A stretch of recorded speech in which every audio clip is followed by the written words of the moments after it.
ત્યાં મિત્રો સ્વાગત છે તમારું અમારી ચેનલમાં. ખબર તમારા કામની છે. તારીખ 26 ડિસેમ્બર અને આજના તાજા હવામાન સમાચાર જોઈએ તો વાતાવરણ 2-3 દિવસથી ધૂંધળું છે.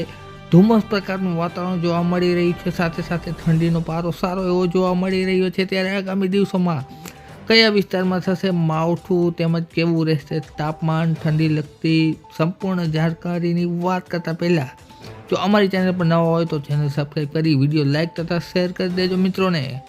તારીખ 26 અને રાતના તાજા હવામાન સમાચાર મુજબ ઉત્તર ગુજરાતના વિસ્તારોમાં માવઠાની શરૂઆત થશે, જેમાં પાલનપુર આસપાસના વિસ્તારો તેમજ હિંમતનગરની આસપાસના વિસ્તારોમાં સાથે સાથે અમદાવાદ, ગાંધીનગર અને કલોલ આસપાસની વિસ્તારોમાં, દાહોદ આસપાસ પણ અમુક વિસ્તારોમાં છાટાછૂટી અને ઝાપટા જેવો માહોલ છે એ જોવા મળશે મિત્રો. ત્યારબાદ વાત કરીએ સૌરાષ્ટ્રની તો સૌરાષ્ટ્રમાં પણ અમુક વિસ્તારોમાં છાટાછૂટી સંભવિત જગ્યાએ શક્યતા રહેલી છે, જેમાં ખાસ કરીને વાદળોનો જમાવડો અને સાથે સાથે છાટાછૂટી અને હળવું ઝાપટું પણ પડી શકે છે મિત્રો. ત્યારે વાત કરીએ દક્ષિણ ગુજરાતની, વડોદરાથી લઈ અને વાપીના પટ્ટામાં છે એ અમુક વિસ્તારોમાં ઝાપટા છે નોંધાઈ શકે છે. માવઠાના સાથે સાથે પવનની વાત કરીએ તો પવન મુખ્યત્વે ઉત્તર અને પૂર્વનો પવન જોવા મળશે મિત્રો. ત્યારબાદ 27 તારીખના વહેલી સવારના હવામાન સમાચાર જોઈએ તો ઘણા વિસ્તારોમાં છે એ માવઠું જોવા મળી શકે છે, જેમાં અમદાવાદના વિસ્તારોમાં સાથે સાથે વડોદરા, દાહોદ વિસ્તારોમાં તેમજ ઉત્તર ગુજરાતના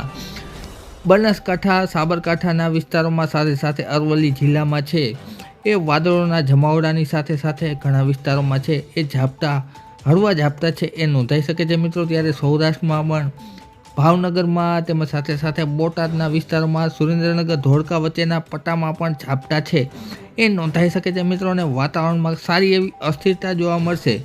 ત્યારબાદ 27 તારીખનું આપણે વાતાવરણ જોઈએ તો 27 તારીખના રોજ પણ બનાસકાંઠા, પાલનપુર, મહેસાણા તેમજ સાથે સાથે રાધનપુર આસપાસના વિસ્તારોમાં તેમજ કચ્છના રાપર વિસ્તારોમાં પણ હળવા ઝાપટા છે એ નોંધાઈ શકે છે, જેમાં છાટાછૂટીથી માંડી અને ઝાપટા છે પડી શકે છે. ત્યારે સૌરાષ્ટ્રના જામનગર, પોરબંદર, મોરબી અને રાજકોટ પટ્ટામાં છે એ વાદળોના જમાવડો જોવા મળી શકે છે. જોકે કોઈ મોટું માવઠું છે એ સૌરાષ્ટ્રમાં જોવા નહીં મળે, ફક્ત અમુક વિસ્તારોમાં છાટાછૂટી જોવા મળી શકે છે મિત્રો.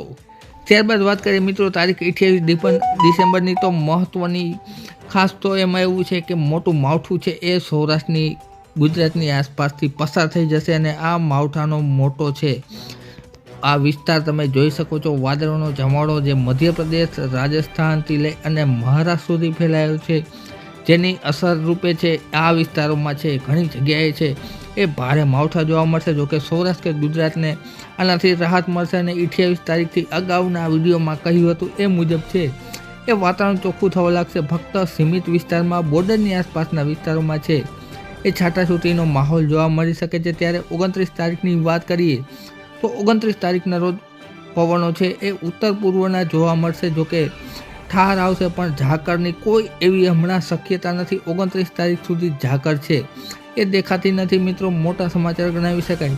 ત્યારબાદ આપણે 30 તારીખની વાત કરીએ તો 30 તારીખના રોજ પણ વાતાવરણ શુષ્ક રહેશે અને મોટે ભાગે ઉત્તર પૂર્વના પવનો છે એ ફૂંકાયા લાગશે. અને ઠંડીની વાત કરીએ તો તાપમાન, મહત્તમ તાપમાન છે એ 16થી લઈ અને 18 ડિગ્રી જેટલું જોવા મળી શકે છે. ત્યારબાદ રાત્રિગાળા સમય દરમિયાનનું તાપમાનની વાત કરીએ તો રાત્રિગાળા સમય દરમિયાન સારી એવી ઠંડી 30 તારીખ સુધી જોવા મળશે, જેમાં ખાસ કરીને 12થી લઈ અને 14 ડિગ્રી જેટલું તાપમાન છે એ નોંધાઈ શકે છે. અમુક વિસ્તારોમાં પવન ફૂંકાવાના કારણે છે એ તાપમાનનો પારો સિંગલ ડિજિટમાં પણ આવી શકે છે. આ ઉપરાંત ફરીથી વેસ્ટર્ન ડિસ્ટર્બન્સ, પશ્ચિમી વિક્ષોભ આવવાની શક્યતા રહેલી છે, જેના હિસાબે ફરીથી માવઠાનો માહોલ છે એ જોવા મળી શકે છે. પરંતુ આ માવઠું કયા વિસ્તારમાં થશે તેને લગતી સંપૂર્ણ વાત છે એ આવનારા વિડીયોમાં આપણે કરતા રહીશું. માટે અમારી ચેનલ સબસ્ક્રાઈબ કરી લેજો મિત્રો. વિડીયો જોવા બદલ ખૂબ ખૂબ આભાર.